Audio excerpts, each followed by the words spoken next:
This is me reacting to the comments that I have in the YouTube channel. This is the first time ever I'm doing this. Many of these I haven't seen yet. There's one comment that I've seen, but I haven't managed to reply back to the comments, so might as well just do this and reply in this form, right? Because I'm too lazy to write, maybe. Alright, so looking at this, so in this YouTube you can see that the bell there, you have here I have 6 notification. So if I click, yeah, there are some reply there, and okay, so alright, so there are several comments. I will go one by one maybe. Okay, so on this video, okay, where should I go? I should go to the video. Alright, so on this video, the title Anda student yang mana satu. Okay, this video is actually in Malay, and actually I have also the English version, which is this one. Which student are you, right? So this one is comment on the Malay one. I believe this is from my students. Okay, so okay, I actually have replied on this one. So from Ayun Park 2 weeks ago. Oh yes, it hasn't been 2 weeks since I reacted, since this comment were made, so I'm quite late. Sorry for that. Okay, this one I have already replied, but anyway, I'll just read it through. The knowledge is very good, sir. I never thought of that.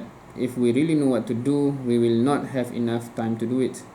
That's why there are people who said, can we have more hours in a day? 24 hours is not enough. I realized that when they said that, they were actually occupied by a work at that time, and they know how to execute the work but need more time to perfect it, or else the boss or leader will get mad or unsatisfied. I think it goes the same way to Muslim. If they know what their duty in this world, how important the duty is, and how Almighty really want us to do it for our benefit, they wouldn't waste any seconds. Any seconds. Just my 2 cents. Thank you for sharing, sir. Okay, sir, it's not a basically in Malaysia, most of the students call the lecturer sir. Not sure what's the justification of that, but that's how it is. I have replied for this. This is just a comment, but this next one is actually more of a question. Okay, interestingly, this video is in Malay, but this first comment is in English. Anyway, the second one. Sir, saya kadang-kadang selalu siap jawab soalan exam awal. Lepas dah habis semak and baca doa sebelum hantar, still ada masa lebih. Alright, this is in Malay, so I'll translate in case anyone is watching this want to understand and do not understand Malay. So, Izzah Hamdi. So, she said that, okay, I read it first, right? Sometimes, I tend to finish answering my exam question early, even after I have rechecked my answer and recite a prayer before submitting. There's still extra time left, right? Jadi saya rasa maybe tak semua student yang ada masa free dalam exam tu, dia tak tahu nak solve soalan atau tengah buat benda yang tak sepatutnya, macam meniru. Sebab saya pun kadang-kadang tak tahu nak buat apa, even dah semak dan puas hati dengan apa yang saya jawab. Apa pandangan sir? Okay, in translation, so I think, or I feel maybe that not every student that have extra time or too much time in the exam, maybe they do, not all of them do not know what they need to do, or they are doing something that they are not supposed to do, like cheating, looking at the friends.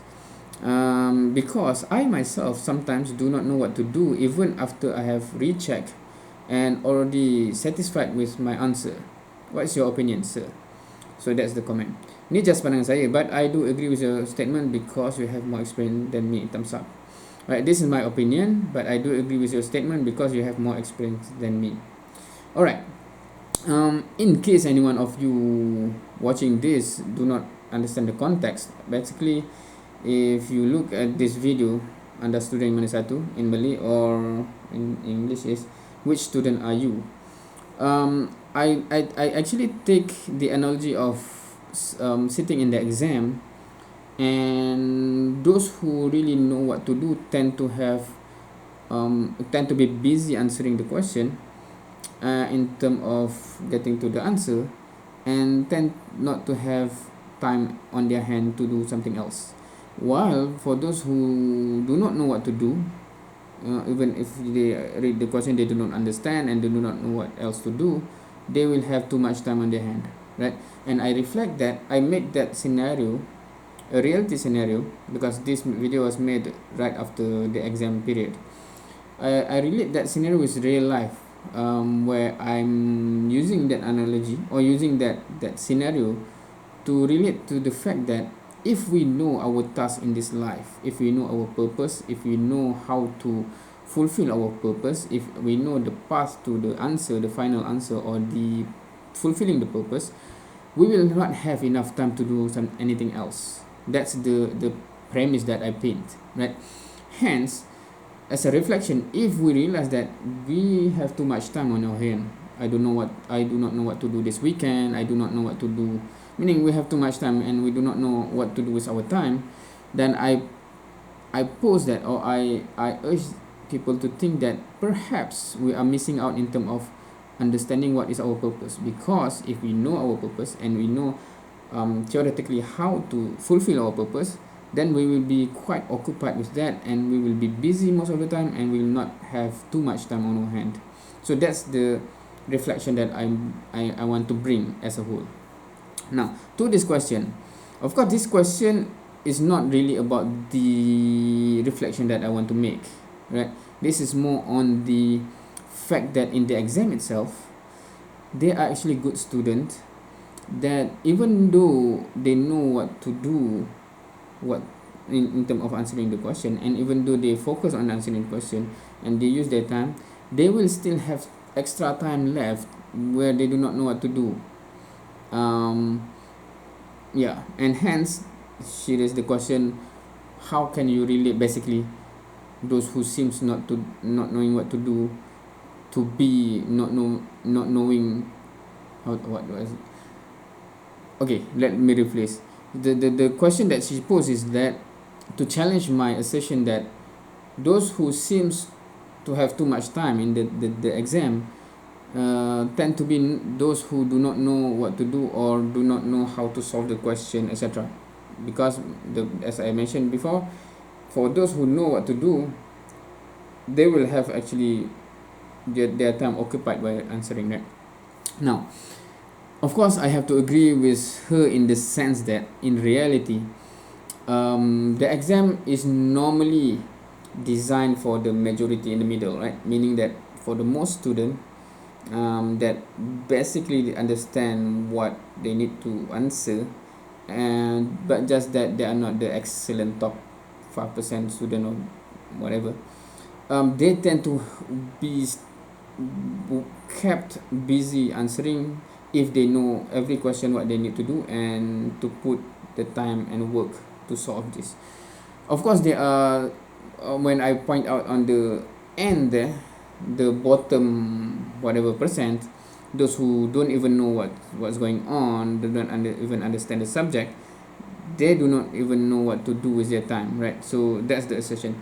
Of course, in her case, because from the comment, she is those who are the excellent one, right? Meaning that even if they use their time to answer all the questions, and even they use the time also to recheck, there's still some more time left and they still do not know what to do with that time. Normally this is very excellent student. I have to agree that those students will, because normally the gap between the students, I'm not sure if this is valid for all universities, but from here what I can see is the gap from the excellent student to the average student is quite big. Hence, if this because we cannot design the question paper for the excellent student, then the rest of them will fail. We design at the middle, hence the excellent student will always get a good the top marks. No problem with that.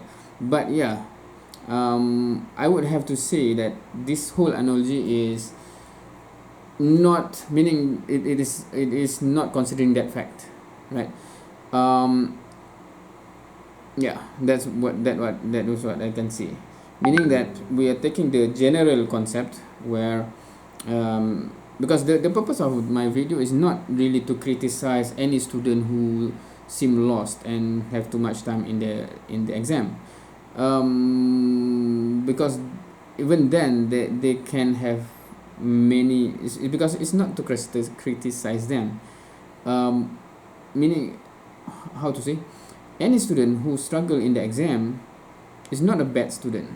That's my opinion. Maybe they're ill prepared, maybe they have some episode in their life where they become struggle to learn, etc. And that period of time they can still repeat and excel, etc.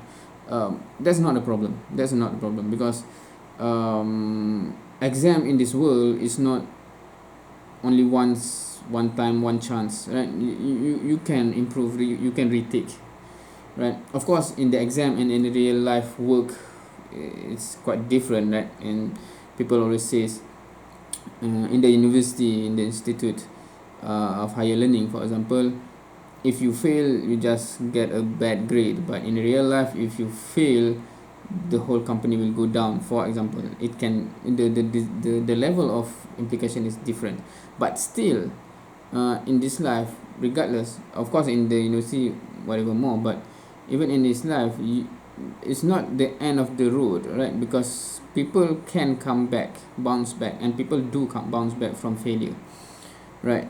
So the whole thing, when I take this scenario, is not really to say anything bad about people struggling in scenario. I want to bring to a bigger picture, actually, because we can appreciate the scenario there. I want to bring to the bigger picture where in this life, which is a test, and of course it's different, because in this life there's only one chance, one life. After it ends, there's no more chance. That's it, right? So and hence I want to focus on that, right? So my position is, in this life, if you feel you have too much time on your hand,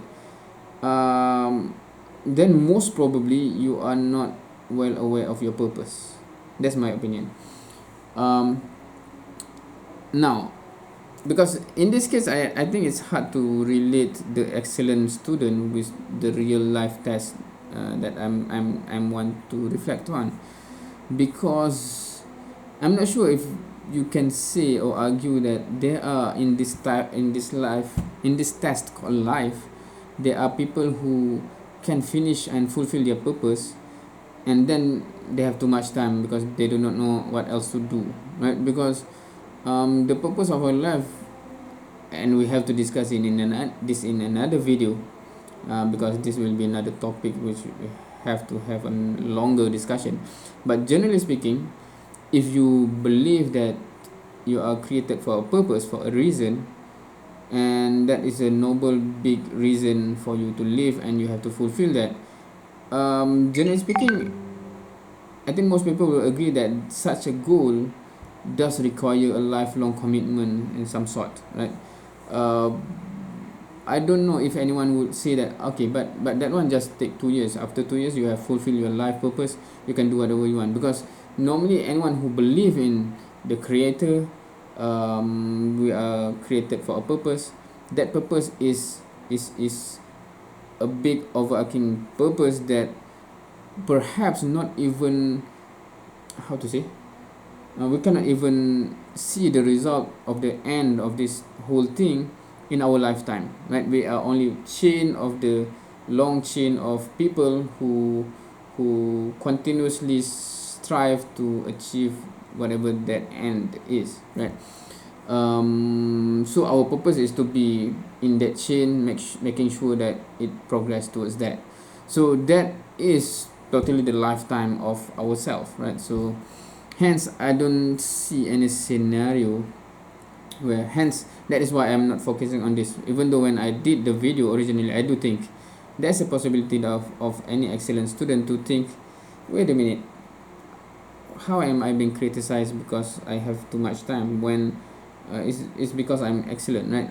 I can solve the question in shortest amount of time possible, and I still have extra time, and I'm not like the other people who do not know what to do and have extra time, right? It's two different things. I understand that, I acknowledge that. However, to relate to the test called life, that one is, I don't think see any parallel there, right? So hence I do not mention that. I just focus on the fact that there are students who have too much time on their hand because they do not know what's going on, they do not know what to do, they don't even understand what they have to do, etc., right? Hence in this life, if we have too much time on our hand, should we reflect on whether we are actually like that student that do not understand what is the question of this life, what is the purpose, what is our purpose, what do we need to fulfill before we die, right? So that's basically, so anyway, so I actually re-explained the purpose of the video that I made, but also at the same time hopefully I address the question here, right? I do acknowledge there are students that are excellent, so in terms of specifically in the exam, written exam, whatever, in the university, not a problem. If you are those student and you have too much time on your hands still, because the time given is too long for excellent student, that's good for you, that's good for you, right? However, I hope that you can also relate to the fact that the reflection that I tried to make, right? Meaning that in this real life, if I have too much time, in this case, there's either or, right? It's either you are the excellent student or the student that do not know what to do, right? And in this life, it's hard to imagine that we are having too much time because we are the excellent student, because what does that even mean, right? Meaning that we already fulfill all of our purpose and hence we have extra time. What does that mean, right? Most probably it's the other one. If we have too much time, should we consider that we might miss something, we might not even know what's our purpose, that hence that's why it seems that this time we do not know what to do with, right? All right, so that's the comment for this one. I'm not sure how long is this already. Let's go and see the other comment.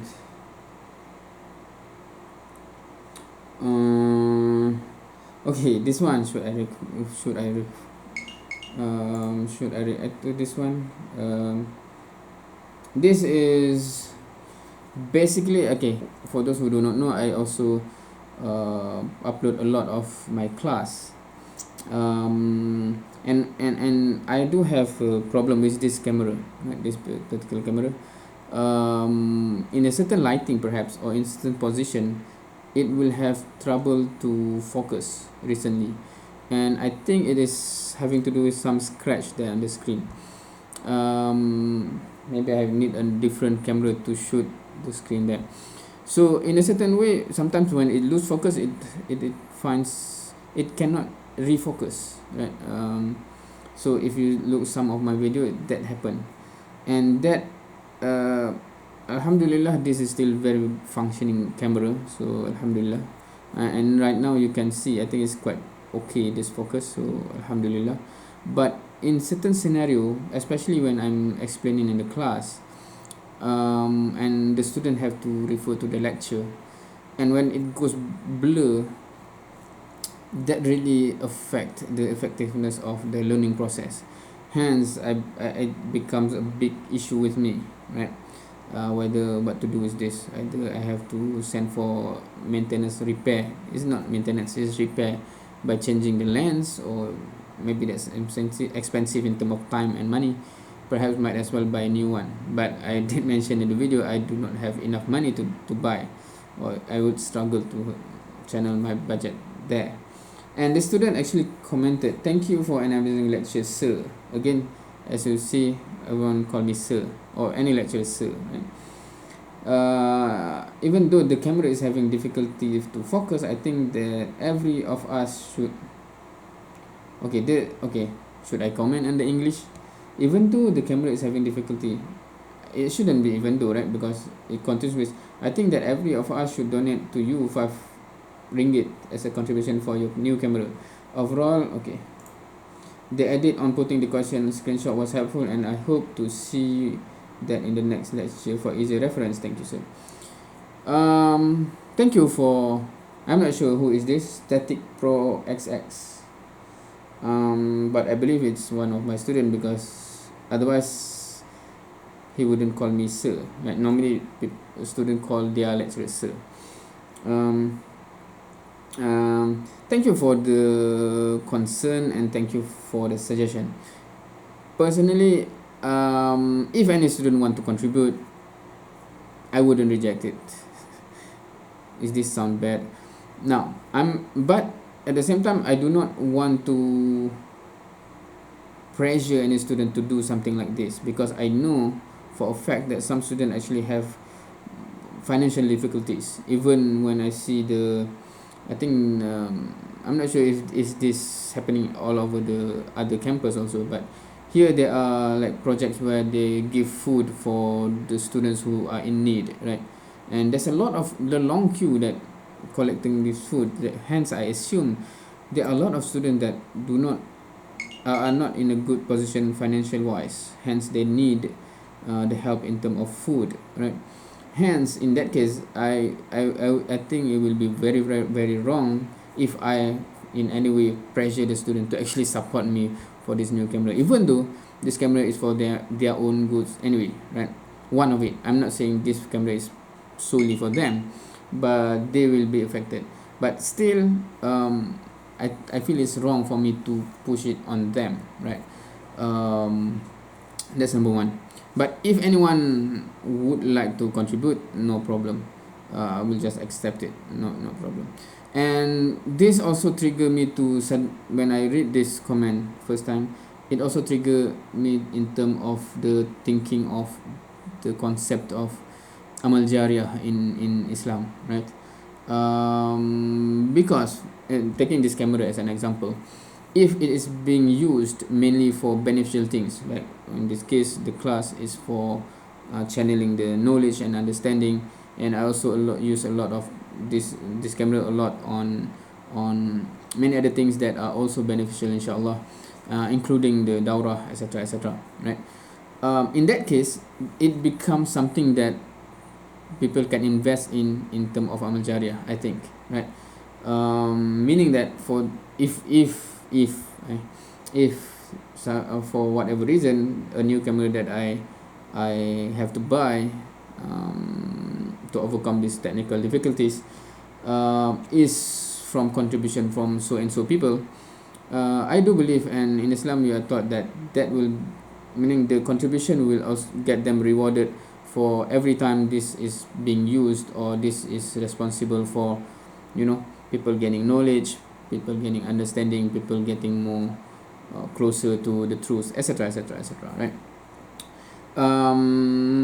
So yeah, if that is the case, and also I have to think also, because now this camera is not cheap, and I'm not sure if you can see the camera here. That camera is the one I bought when I first arrived in France. I bought that in France. I use it a lot, mostly for dawrah and also for family reason. But I don't feel that it's a bad investment, buying that one and also this one later on, because I think it is very beneficial when I recorded, mainly back then and still even until now, many dawrah session, right, where I can record and I upload it, and for those who miss that dawrah or want to revise, they can watch it, and hence I think inshallah I will be rewarded for that. So that's why, even though it costs thousands of ringgit, this one and this one, I don't mind it that much, in the sense that it is investment for akhirah, inshallah, right? So that's why I buy that one, and that's why I buy this one. When this one got broken, not broken, what do you call it, normally it's no longer functioning, I have to buy this one. Now for most of you, you might not know that, let me see, can I show this? most of my videos on this channel is actually unlisted, and I'm not sure if I should show it or not. Let me see, should I show it? Okay, maybe this is just glance through, right? Now this is the video that I uploaded. If you can see here, even on this, like how many video here, so there is only one public video here, and the rest in this page is unlisted. And some of this unlisted is actually the recorded of the class. So some of the lecture I put it public, and some unlisted, because I don't want too much notification of each class, because it will be too much for those who subscribe, not because of the lecture, right? So normally the video, like, is there any example? For example, because I teach in the format of flipped classroom, right? So the lecture that each for the chapter itself that the students should watch before the class, I put it as public, right? But the lecture of the class itself in the classroom, where tutorial, etc., I put it unlisted, and the student can go to the playlist to see that one, right? Because that one, I think, is specific for that classroom. But for this chapter, even if anyone who is not under my class can still learn that one, because it's statics, right? It's the subject. So that's the reasoning for some class here. As you can see, static class November here is unlisted, right?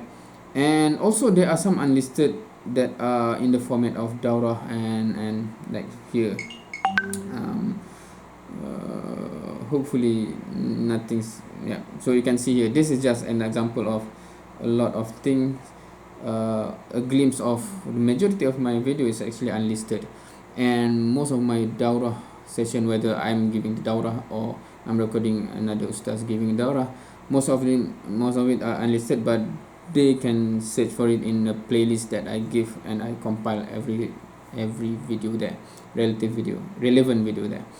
Now what I'm saying is that I do use a lot of this video for those things, right? For Muslim, then you can see that the benefit there, right? If anyone watching and gain knowledge and understanding, etc., and what more if they act on it, amal, hopefully the reward go back to me, right? Without reducing their reward, of course, right? We understand the concept of that. So yeah, so in that context, anyone contributing the video that I use actually have, for those who know what I'm talking about, the daurah, etc., and part of the team, you know, right?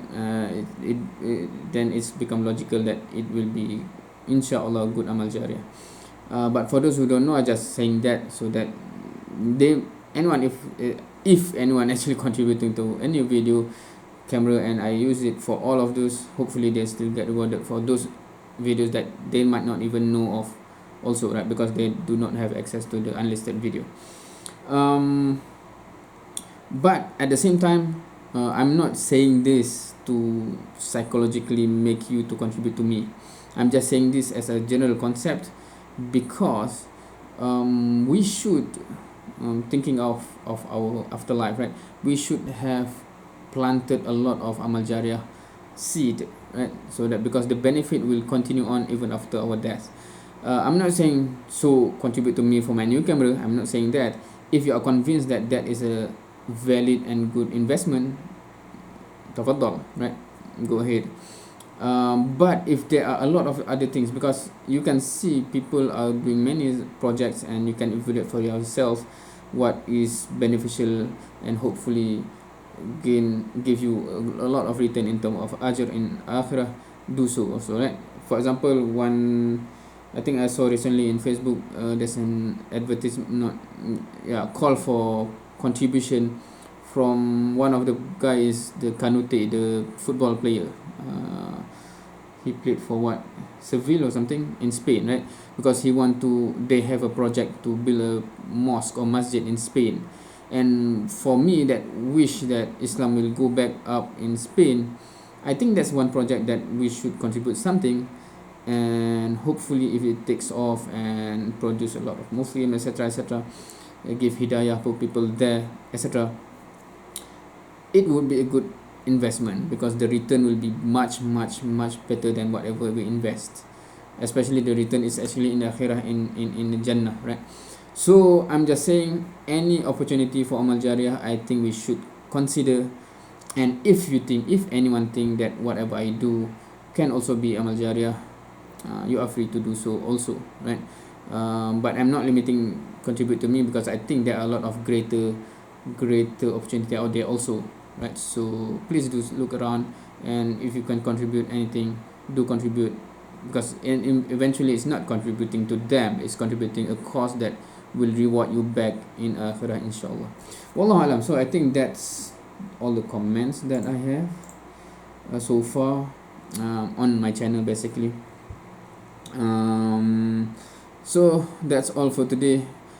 How much time I have spent on this for only 3 comments, I do not know.